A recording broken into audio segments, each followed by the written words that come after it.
All right, let's say hello now to the man who has definitely been in the news as of late. Of course, he competed this Saturday at the Triller event in Atlanta, Georgia, against Jake Paul. Unfortunately, it did not go Ben's way, but much like 2 years ago when things didn't go his way against Jorge Masvidal, here he is on a Monday speaking about it all. You can say a lot of things about Ben Askren. The one thing you cannot say is that when things don't go his way, he hides.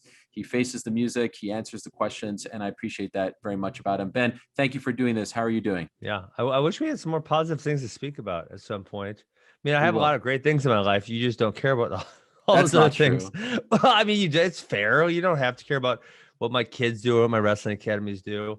But I do have a lot of positive things going on in my life. And obviously, the big noteworthy ones have not went my way recently.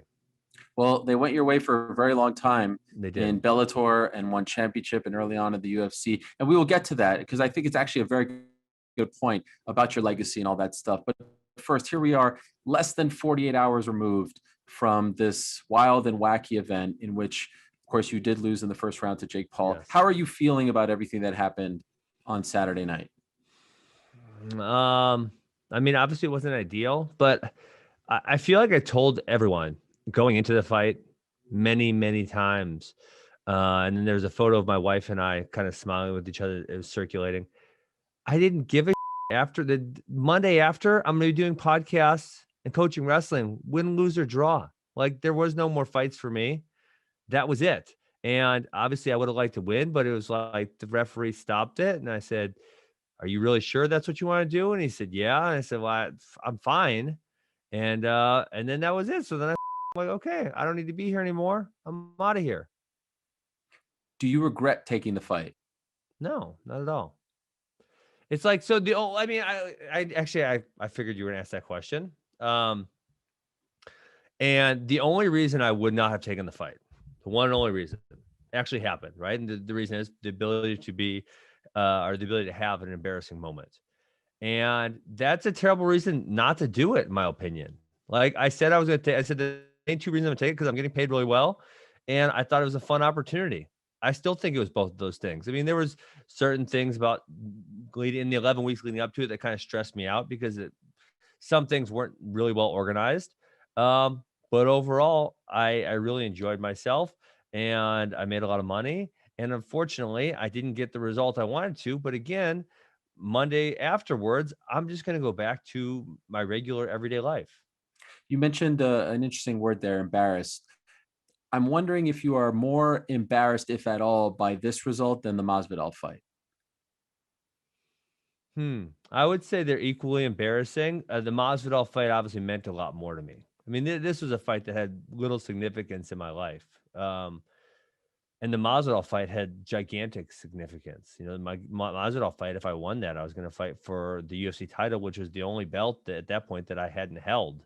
And if I go on, and, if I go on to win it, then I'm the first person to kind of, I don't even say unify, but collect all three of those major belts. I'm the first person to do it. So, yeah, I mean, the Masvidal match mattered a lot more to me. If we're talking about just from significantly from an embarrassing standpoint, I think they're probably equally as embarrassing. Because I think that despite your issues with Masvidal, if you want to call him that, I think you have a respect for him, and I think deep down he would admit that he has a respect for you. I don't know even till now. Correct me if I'm wrong. That you even respect Jake Paul, and that's why I was wondering if this was Hmm. more embarrassing to you. Well, you know what I would say to that. I would say, yeah, obviously George Masvidal is a good fighter. That's for sure. Um, but I don't know that I really respect him as a person. Hmm. As a fighter, I do. Right? He Hmm. fights hard. No matter what, he fights hard. Generally speaking, he might not have all the skills, but he does fight very hard.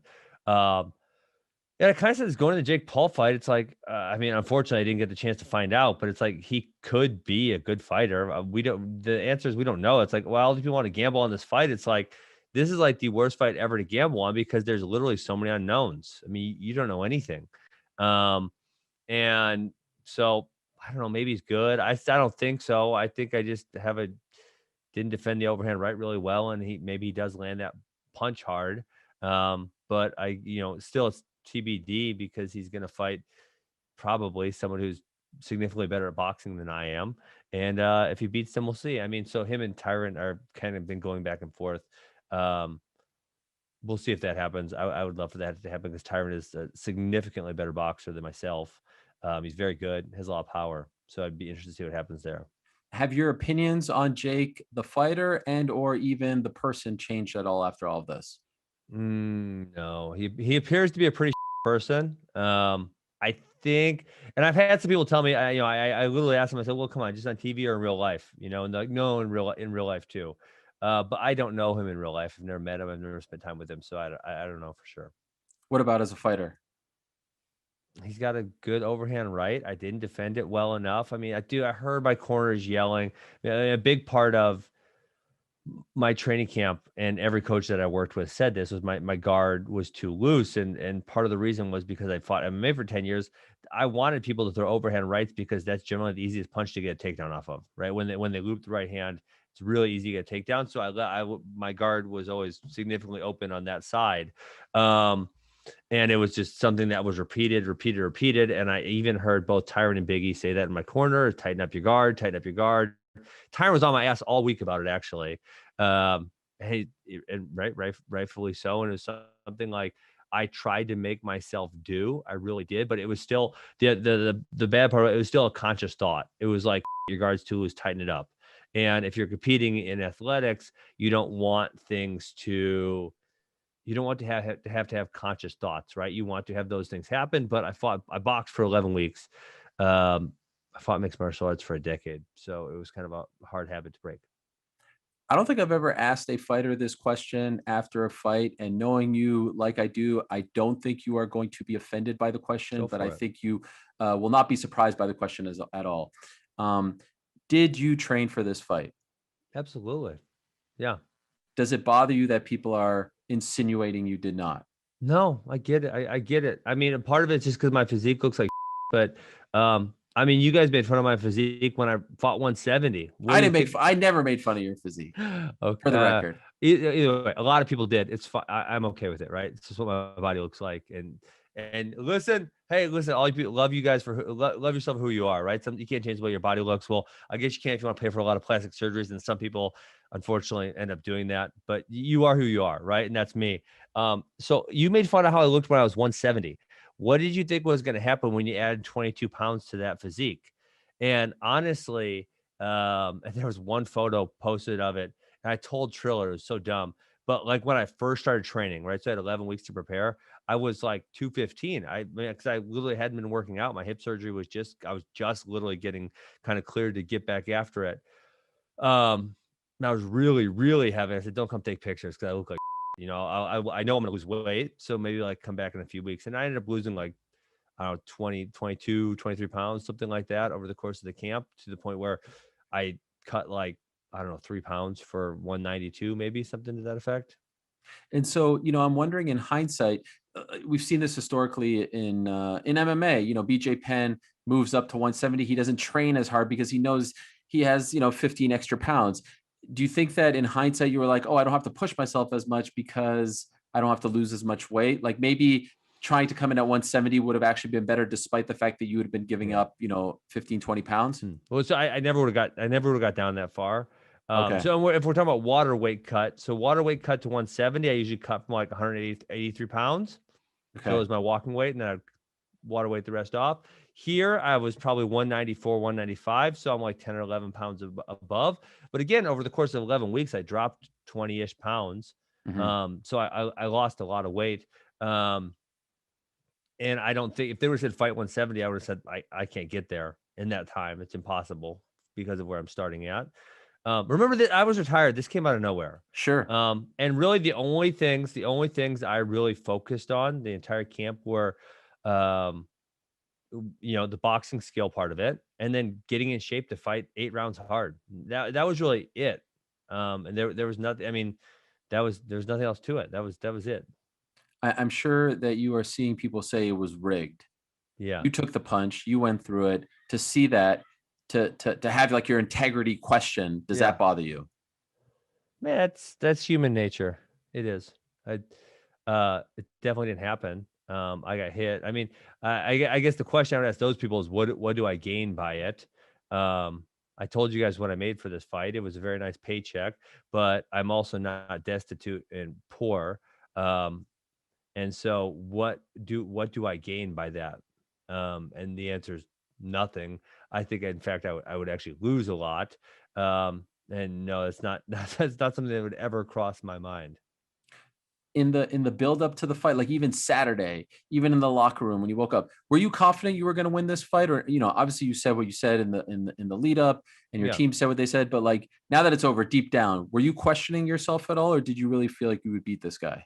You know what I said? So I said, if the guy's a good boxer, I'm going to lose. Mm. I had started, there was a certain fear he had around me.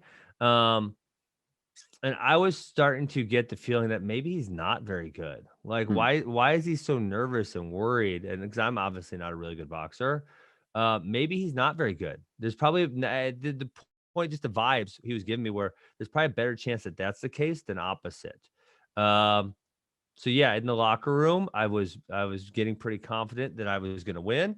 But then I'm going to go to the other thing is that I told you guys, I told you this already. On Monday, I'm going to do the same thing. And so the other thing about that is the result right afterwards, not during. If I'm during the fight, I'm going to try to fight as hard as I can.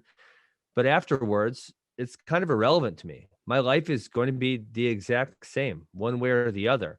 So, when I ask kids to compete for me at AWA, when they're going to compete, I say, I want you to prepare as hard as you can. And when you're out there, I want you to give it as much effort as you can. I did those things. I came up short. It's obviously highly embarrassing, as we talked about. And listen, I knew there was that risk going into it. I was willing to take that risk. Would it be fair to frame the whole thing like this? You were done. You had hip surgery in August, right, of 2020? September 1. September 1, right? Okay. So you were done. You had no intentions of fighting again MMA. Zero. You were done as a pro athlete of any kind. Yes. And they picked you. They anointed you. You had a bit of a back and forth with Jake. You would comment on the Nate Yeah. Robinson fight, this, and they came out. You didn't necessarily seek this fight. They picked you clearly because he is his own promoter. He knows he's going to try to pick the easiest fight in his mind, and he tried to pick the guy with the biggest name that he could beat the easiest. And Correct. for you, this was almost like a lottery ticket. Like, hey, I wasn't planning on any of this. I'm going to take this money. If I win, I win. If I don't, no stress, no loss for me. I'll just go back to my usual life on that following Monday. That's pretty much your approach to how this all went down, right? Yeah, I think that's a really good synopsis, Ariel. Yeah, I think that's very true. And I I literally said that at the press conference, and then he said no, it was Dylan Dennis. I said, well, I know he was Dylan Dennis, but then Dylan Dennis said no because he's a little. Um, and I said yes, and I laid it out. I said popularity, credibility, and but you're still going to try to get the easiest guy that you can get. And I thought he was picking on someone that was too easy, and I was going to be able to get him. And obviously, unfortunately, I was wrong. Last Monday when I was doing the show with DC, he was speaking directly to you. I don't know if you saw the clip. I And he's didn't see like, it. he just said basically like, be you, do a Yeah, little trip, a little Steve Mako style, a little, yeah, like let him know that if this was an actual fight, no yeah. rules, you could put him on his ass and show him who's boss. Did that ever cross your mind? I wasn't opposed to doing that. If it just like so, if I found myself in that sequence, I wasn't gonna go out of my way, right, and like shoot a regular penetration stuff. But if it got to the sequence where we're moving a certain way and I just could trip, yeah, I was gonna do it. Um, but like, I wasn't gonna like pick him up and try to slam him Mhm. or anything. Like just way, way, way out of my way. Um, yeah. So no, it wasn't totally out of the question. The referee, actually, I don't want to about the referee because he did what he did, and I understand what it was, but he broke us up so fast from the two clinches that we were in. Mm. And then when you see that in contrast to, the Mir Cunningham fight that was earlier, like they clinched like half a freaking round, so at this point I didn't get to spend a little more time in there because I think that was, that was the place, that was the goal, was to get there and then have success there. And he broke us up, I mean, literally within a second. It's unfortunate. Do you think he did that, because of who you are, because of your skill set? I feel like all boxers are conspiracy theorists, so Mm. I don't want to make that connection. I'm just saying the fact that You watch the one fight that was 2 fights earlier, and then you watch our fight, and then there's a very contrasting difference. Mhm. It's unfortunate. Frank Mir actually fought really tough. Yeah. I thought he was obviously a huge underdog. He fought really hard. Yeah, I thought he represented himself very well. Is there anything? I know it was a short fight. Anything you wish you did differently in that? Like, oh, if like, is there anything that you're replaying in your brain, a sequence I that you keep my wish? damn left hand in. Mm. Yeah, I mean, listen, and what I said, we went over it. It was just, I just couldn't break the habit in the time I needed to break the habit in. Fought for a decade, and that was the way I fought. And there was no negative repercussions from it in fighting. I never took an overhand right in fighting, not one time. I don't believe. I don't. I definitely, if it was, if I did, it was insignificant. Like, it wasn't a hard one. Um, and that was mostly because I could bait people into then attacking their body or attacking the double leg. How do you feel about the stoppage? So I thought I was ready to fight. I told the guy I was ready to fight. But I said this earlier. I said if I took my wrestling team to an opponent's gym, the kid gets on his back and he's not really pinned. The referee slaps the mat and he comes over and says, "Well, Coach, I wasn't freaking pinned." I said, "Well, dude, we're in the opponent's gym. You can't get put on your back." Mm. And that's how I feel like. I was in the opponent's gym, and I feel like I was fine, and I feel like I told the official I was fine. And again, I don't want to draw a conspiracy theory, but yeah, I mean, I told him I was good to go, and so the last thing I'm going to do is blow up at a referee over what I think is not the right call, because it's immature, and it's immature, and there's no efficiency to it. Like, it's not going to solve anything. If anything, it's going to get me fined by the commission. But he's going to say, "Oh, you're really mad at me? I guess I'll just change my call." Like, that's not going to happen. You've been in there with some of the hardest hitting welterweights in the Yeah. world: Robbie Lawler, Jorge Masvidal, Lima, etc. You felt his power. How would Mhm. you compare his power to some of the? And obviously, he's wearing different gloves. But how would you compare his power to other Yeah. shots you've taken from other great fighters? Well, the other thing in MMA is I didn't really get hit a lot. Mm. Um, The Lawler fight was significant. the Lola fight was significant. My face hurt the next day. Dude, so it was that spot behind the ear was where he Mm. clipped me that put you off balance. And like, I didn't really feel it, right? I was just, I'm on the ground. Okay, get up.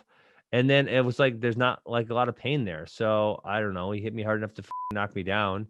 Sorry, I believe that. Um, Don't worry. and that was right. That's it. He hit me hard enough to knock me down. I got up, and then the referee said, "Hey, you didn't get up fast enough." And I said, "Okay."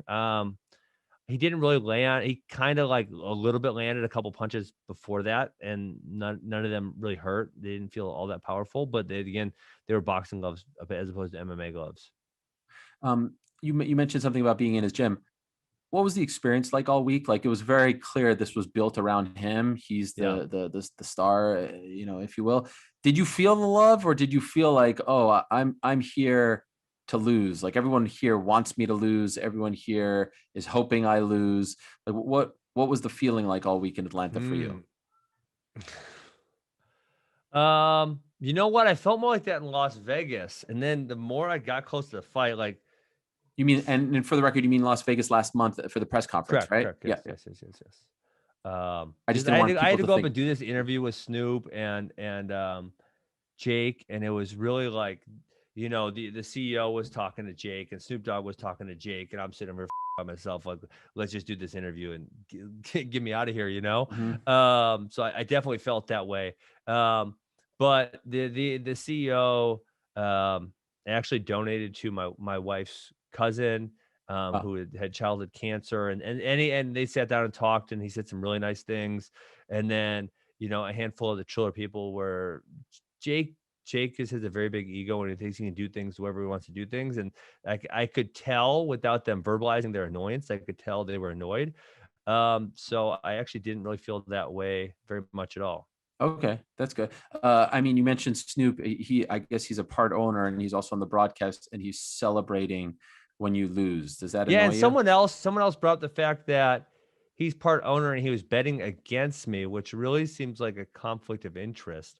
And I don't remember who said it to me after the fight. And I'm like, yeah, wait, that's kind of up, isn't it?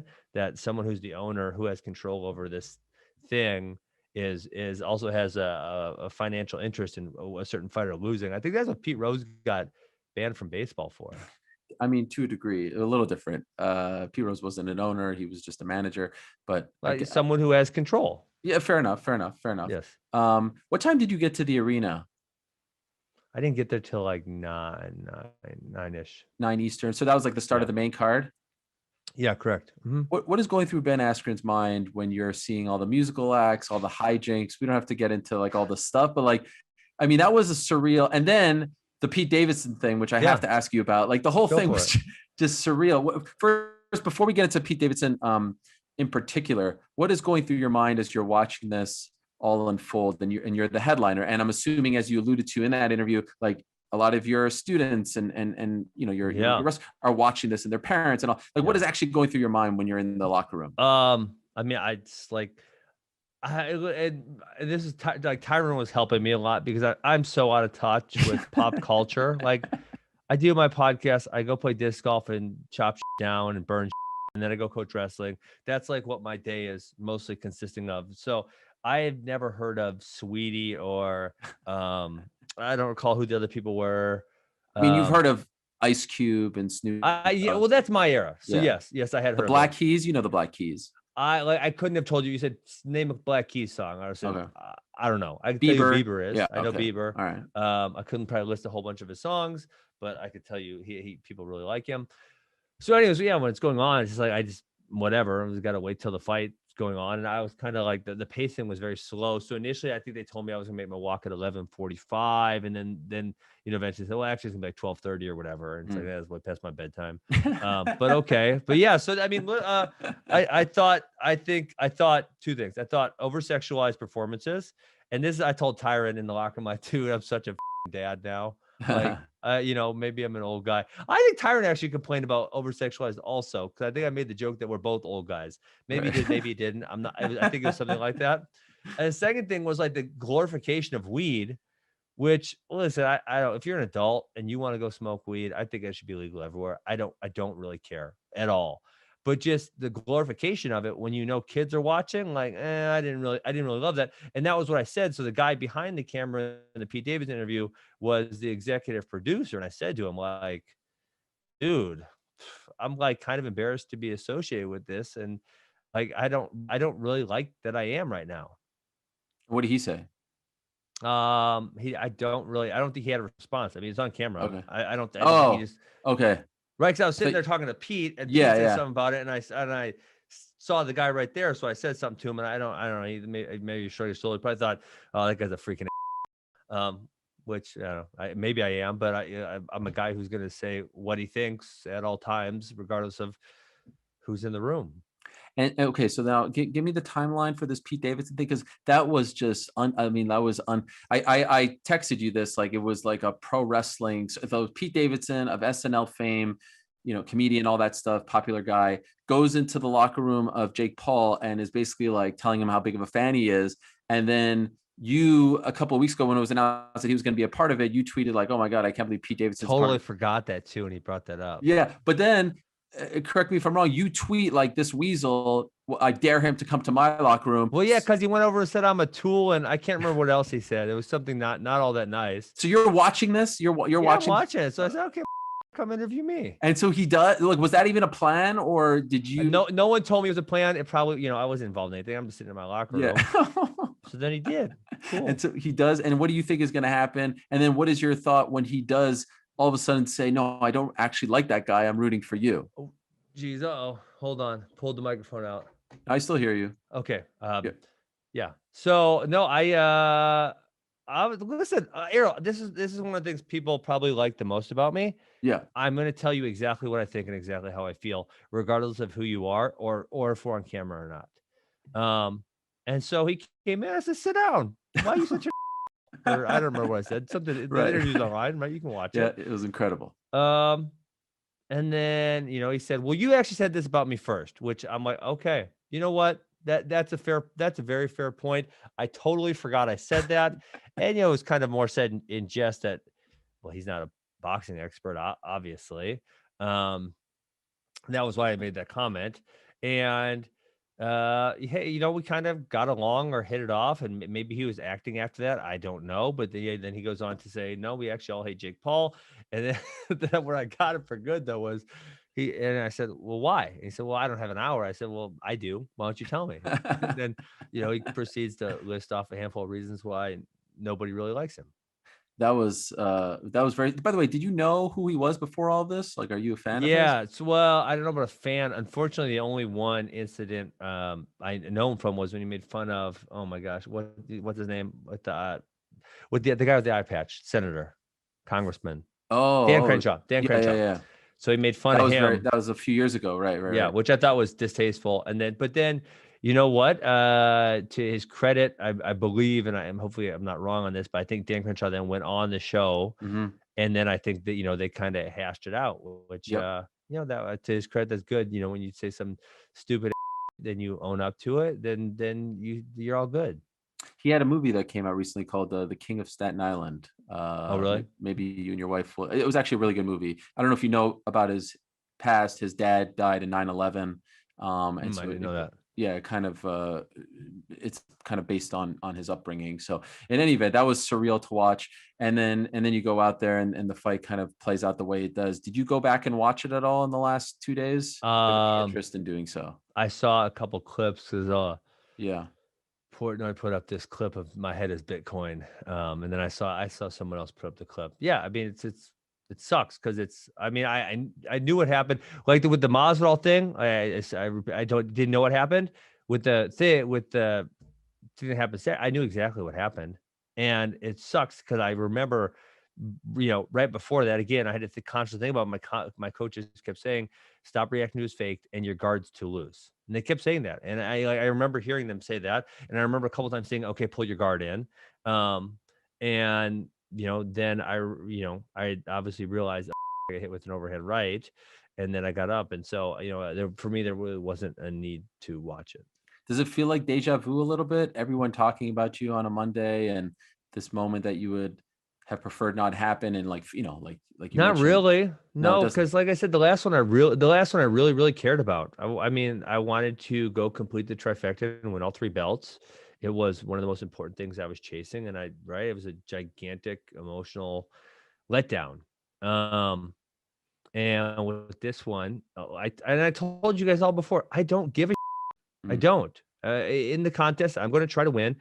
In the preparation, I'm going to try to prepare as well as I can. But when it's over, it's whatever. So, win or loss, I'm gonna go back and my life's gonna be the same as it was the Monday, or probably, probably like we'll say 3 months right before I sign for the fight. My life is going to be the exact same as it was, and I really enjoy my life. I love what I get to do for a living, and that's it. So it's like, honestly, I had some high school buddies over. We grilled some food last night, and we threw some disc, and it was like I almost forgot what happened for a minute, and then I'm like, oh, I talk to Helwani tomorrow. Ah, damn it. Like, oh yeah, got knocked out by Jake Paul this weekend. Oh, that sucks. It's kind of a bad Saturday. Mm. By the way, one last thing on the fight. The ring was super small. Did that surprise you? Yes, but they had the size in there, and I did not take a tape measure, but I thought it was better for me, right, to be able to Yeah. control center Hmm. and do that. No, so I thought it was good that it was small.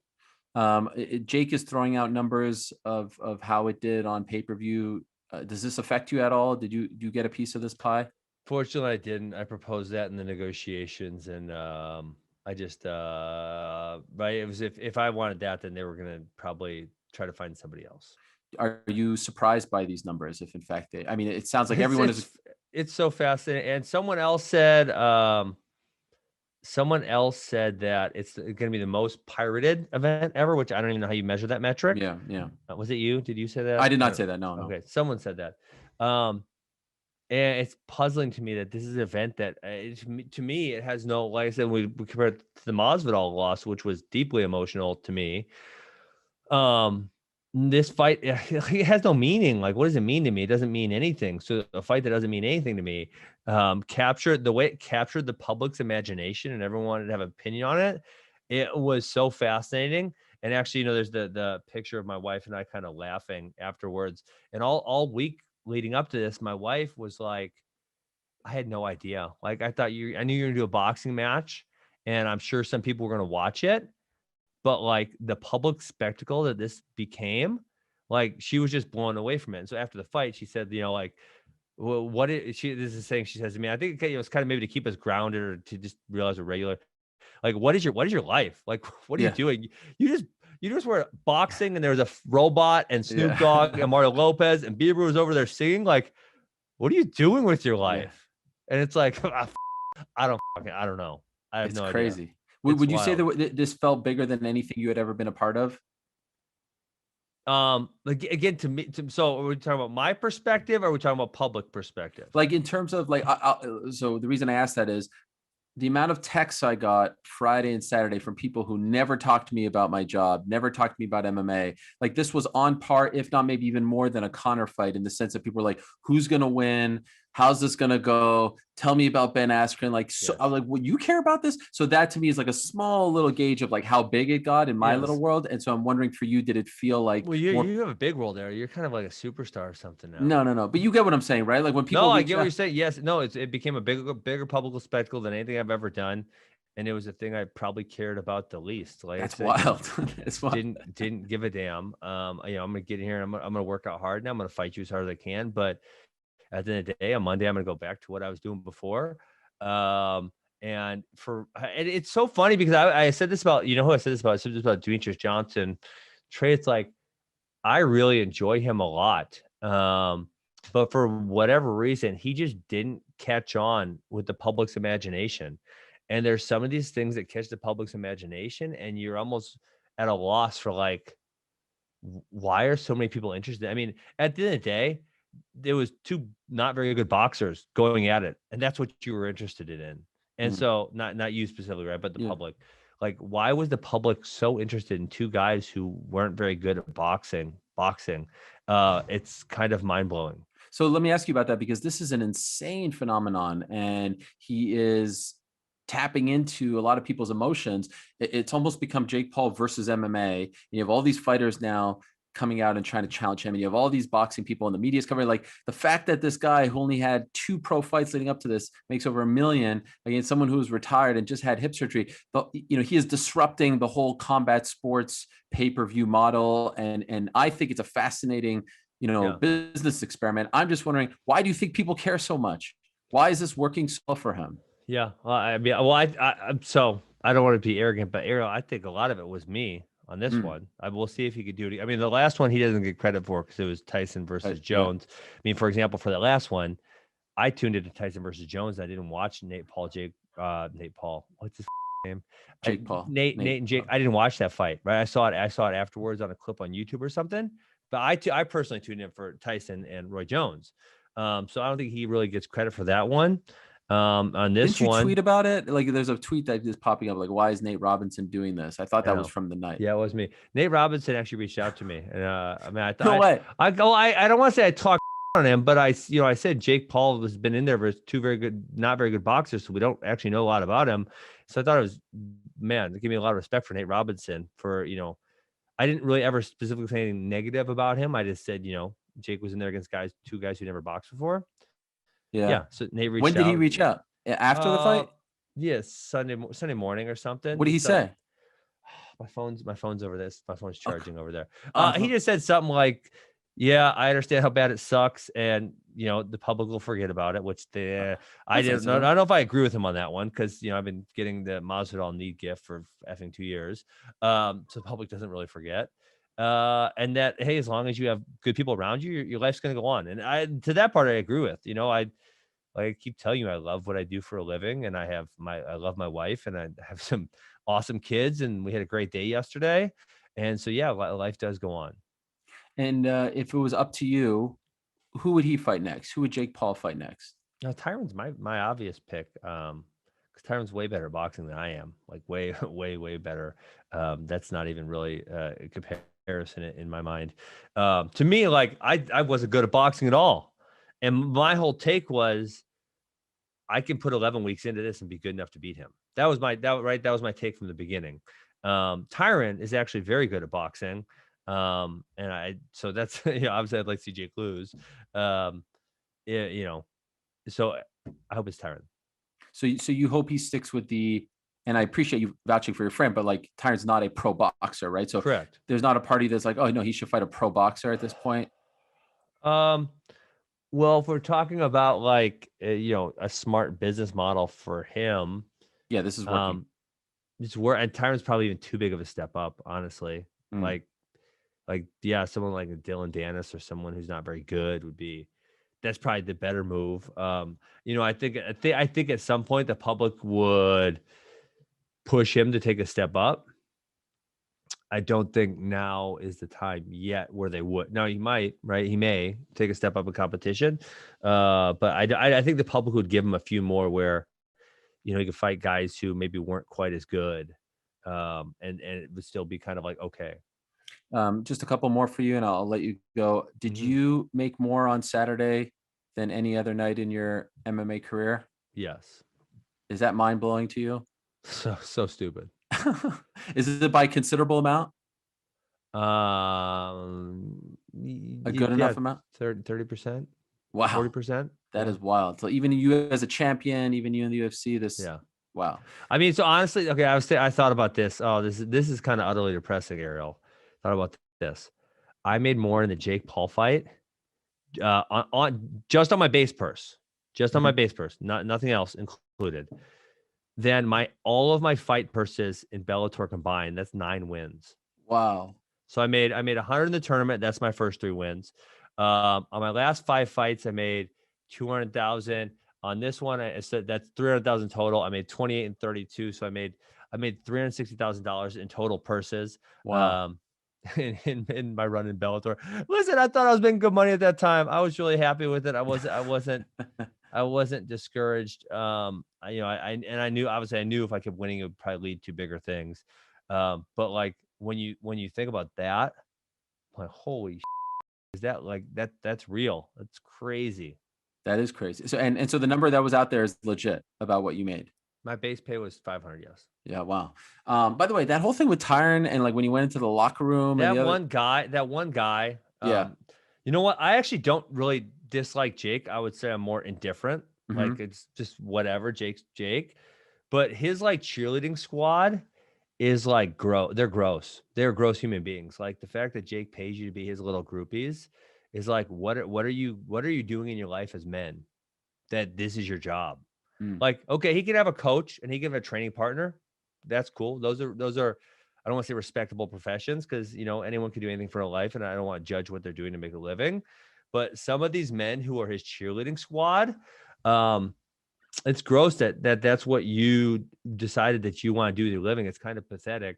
And there's one individual in specific. I'm not even gonna say his name, but it's out there. He is just like a gross individual. Like he is a pathetic human being. Um, and he was in my locker room to watch me get my hands wrapped.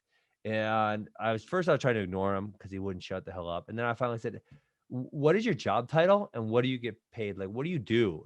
And I do everything. I said, no, no, like specific. I'm really asking you specifically, what is it that you do? Are you a coach? Are you a nutritionist? What are you? And he said, and he literally doesn't have his job title for me is like little cheerleader. Like, I don't know how much someone had to pay you. And I don't think there's a figure for me. Maybe there is, right? I don't want to act too proud. Maybe it's like $10 million for the year that someone could pay me to come be their cheerleader. Like it's really embarrassing and kind of gross that a grown man would do that. Two last things. You are one of the greatest American wrestlers ever. Two-time Hmm. Dan Hodge Trophy winner, Olympian, like we said, multiple I don't know. times I champ. think that's a little too. I don't want to say greatest ever. You are I one don't. of. I don't say the greatest. You are If in I the I don't know if I had to make a list. I think you can put my college career probably in the top 15 ish, but my international career didn't go very long because I decided to transition to mixed martial arts. I know I saw someone who had a good list a while back. I was at number 42, and I thought that was pretty fair. how many two-time I don't know if they're and I will admit I'm Too not a hot. There's huge only 3 other ones. right ever, So right? that's American college wrestling, not Yeah. everything No, I included. know. And that list was about 10 years ago, and we've had a lot of success lately. So And for I those don't that don't know. know, that's like the Heisman, right? That would be fair Correct. to. Yes. I mean, that's incredible. I don't So care. we'll say top. I think you could say top 100 career ever. Okay. Which, if you want to say that's GOAT status, I don't want to say GOAT status. I just want to say you're one of the best. And I think I that's just want to be fair. I just want to be fair okay. about I what you appreciate the say. humility. Okay. Are you worried that this stuff will be your legacy at the end of the day? Because I said this leading up to the fight, and it was bothering me that people were talking about you in a certain way. And I tried to remind people, hip surgery, you don't need me to defend your honor, but I like, come don't. on, guys. But you know what? I've already said this to you, Ariel. We've already discussed this No, but now topic. that it's over, are you No, are no, you no. We discussed this later. Legacy is stupid. Legacy is something that people shouldn't really be concerned about. Um, because you should just be worried about what you're doing on the day-to-day basis. Like moving forward, well, I'm gonna keep trying to coach as many kids and change as many lives as I can. And if I somehow long-term achieve something and people want to think back on me favorably or unfavorably, then they're gonna do that. But you can't determine what other people think, and you can't let what other people think dictate your actions. And so I've already told you, I think legacy is a relatively stupid concept. From a self perspective, like I'm going to do this because of my legacy. I think that's a really negative thing for people to actually think about. So I try not to think about it ever for myself. but you don't sit back and say like, man, when I'm 60, is this going to be the first line or is this going to be No, the footnote? never, ever, ever. That's good. I And because you so, shouldn't. You really shouldn't. It's counterproductive to your current life to think about what people may think of you in your future life. Just like literally do what you want to do in your current life, and if it fits your morals and standards, and if you can stand by it, then stand by it. And if you think you should be doing other things, then go do other things, and that's it. But to think of what is someone going to think of me in 30 years, that's counterproductive. you have won way more in your life than you have lost. Yep. However, and I hope you take this the right way, you're one of the Yeah. best losers that I've ever met in the sense that no one you handled defeat and you don't just lose, you have lost twice in a very, public and spectacular Yeah. way. And you handle it better than anyone. Who taught you how to do that? Because I it's such a was, I mean, so I would just say the thing that taught me to never ever be, I mean, I think my dad was probably a big influence of like not being scared, just go freaking do, you know.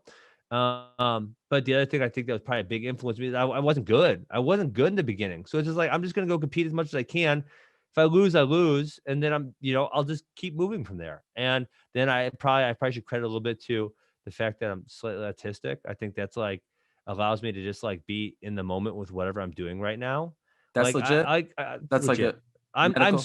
I had not medical, so oh man, I actually I gotta go in like 3 minutes. But Yeah. so I had a friend who was diagnosed very high functioning, and I had a handful of other people really close to me who said I think you are, and then with this person it was like oh my god we're the same person.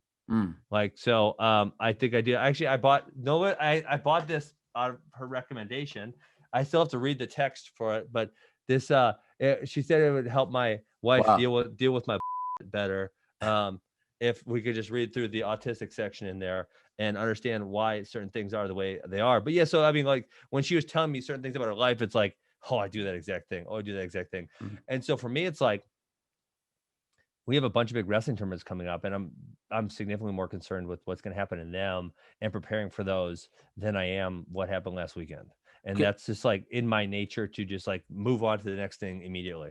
Last thing. What were you and your wife talking about on camera there as you were walking away? Was that when she said, "What Oh, is we your didn't. life?" Yeah, we didn't say. Oh, yeah. What is your life? And then she said something like, yeah, she said something like, "What is you?" Yeah, it's a way to kind of keep me grounded. And just remember that we're regular people. Like, I think she said, "What is your life?" You have Snoop Dogg and Mario Lopez and a robot, and Justin Bieber was over there singing. And I said, yeah. I think I said, yeah, and I made a ton of money too. And I think that made her laugh, and that made me laugh. And like I said, Monday morning, I'm going back to life as normal, and I went out and did 2 interviews. I bought some Bitcoin. I cut some shit up. I burned some, and then I focused on some wrestling tournaments that we need to kind of get some stuff organized for in the next couple of weeks. Ben, appreciate it. Thank you very much for the time as always. Respect All for right. showing up and answering the questions and all the best. Peace.